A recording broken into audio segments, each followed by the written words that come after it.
Good morning, friends. I'm here to read chapter 35 of our book. We're nearly there. So remember, they're in Malevolent's castle, and they were in her dungeon, and they escaped. The imp helped them to escape. So now they're trying to get past all the goblins. Fortunately for Jack and May, there weren't actually hundreds of guards. Really, there couldn't have been more than 36 or so. And even then, the hallways were so narrow that the creatures could only attack 2 or 3 at a time. Of course, the goblins found it hard to attack when Jack and May kept running off in the opposite direction. After sprinting through the halls and opening random doors to escape the goblins, Jack and May also managed to find themselves completely lost. "You have a sword, you know," May huffed at Jack when they stopped to catch their breath. "You could use it." Jack shook his head. "I'm not going to kill them. Even if I could, they're still almost people, just shorter. They're not that different from us." "They want to eat us," May said, pushing herself off the wall she'd been leaning on. "Do you want to eat them? That makes them different." "I think you'd be surprised how rarely monsters actually eat people," Jack said, standing up as well. "It's mostly a myth. Besides, I don't know that I trust the sword." The princess stared at him for a second. "Trust the sword, huh?" she said. "The strangest stuff upsets you know that?" She glanced around the hallway, trying to determine where they were, something Jack had stopped bothering with. All the halls looked exactly the same to him. In fact, the only reason he felt like they were on the right track was due to the obscene amount of guards they'd found. And now the complete emptiness of the halls just reinforced his belief that they were going the wrong way. He started to say that out loud, but May held up a hand for him to be quiet. She cocked her head to the side, apparently listening intently. To what, Jack had no idea. He tried copying her, straining to catch whatever she was listening to, but he couldn't hear anything. "What?" he said, and she shushed him. May slowly took a step, then 2, down the middle of the hallway, followed by a step to the right, then 2 back to the left. She nodded to the left, then went for the closest door. May didn't seem to care that the door's rusty hinges shrieked as she opened it, but Jack winced, waiting for the guards to come hurtling down the hall at any second. May didn't bother waiting for them. Instead, she grabbed Jack and pulled him through the door, then quickly shut it behind him. Inside, he tried to speak again, but May shushed him one more time. "Stop doing that," he whispered. Without even glancing his way, she reached out and covered his mouth with her hand. Of course, this irritated him even more, but for some reason, despite his annoyance, he found himself a bit preoccupied by the smell coming from the skin on her hand. Jack would have thought after all these days on the road, the princess wouldn't exactly smell very pleasant. But there she was, giving off a fragrance that smelled like a breeze on a spring day. Probably some kind of natural magic that girls were just born with. Jack inhaled deeply just as May dropped her hand, leaving him sucking air loudly through his nose. This got the princess's attention, at least enough for her to raise an eyebrow at him. Jack coughed to cover it. "Dust," he said. Glad the room was dark enough to hide his face, which was on fire again. It was doing that far too much lately. May looked at him oddly for a second longer, then motioned him over to an enormous fireplace easily twice as tall as Jack. The fireplace was made of some kind of shiny stone, and a large iron grate lay in its very center. To the left, a metal basket for firewood lay on its side against the edge of the fireplace. It looked as though none of it had been used in years. And yet, voices wafted up through the grate.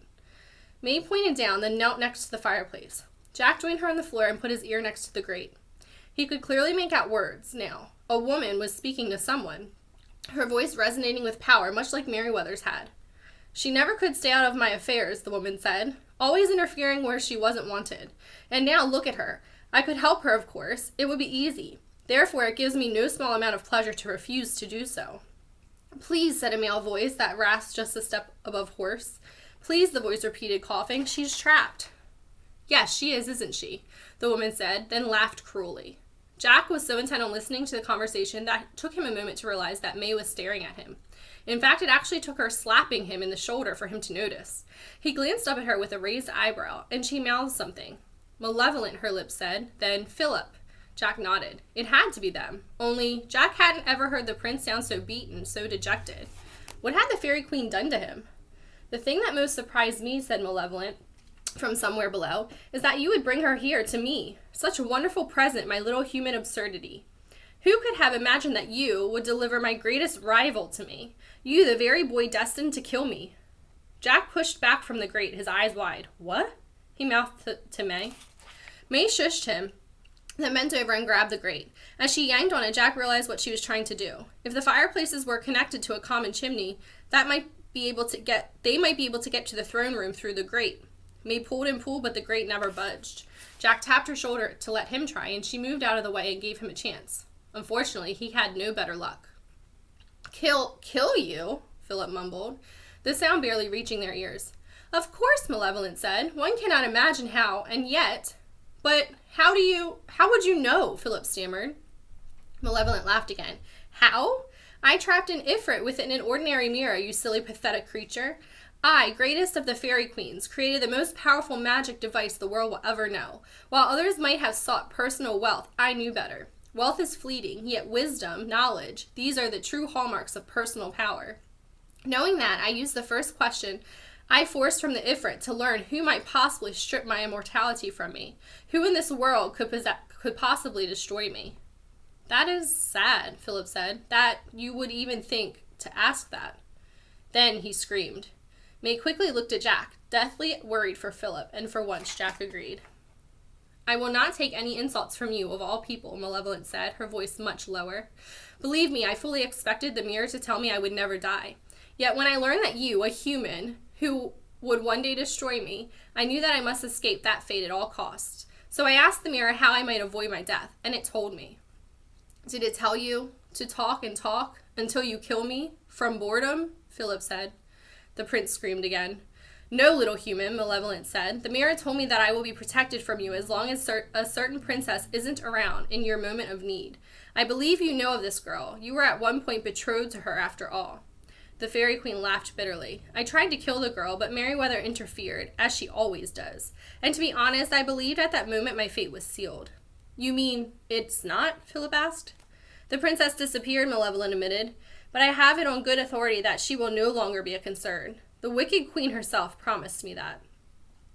Is that what you received for betraying Snow White? Philip asked.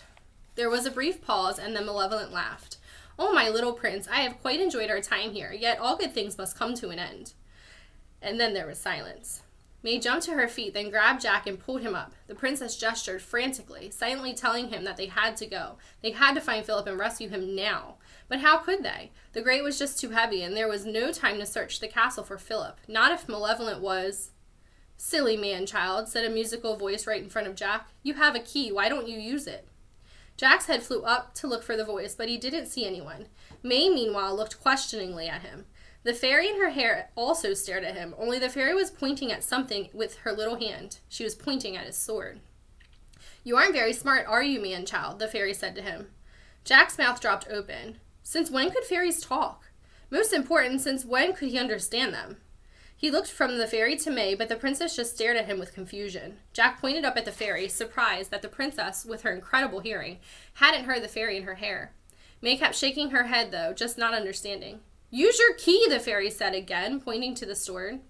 All right, fine, Jack whispered back. May's eyebrows shot up in surprise, but Jack ignored her as he drew his sword.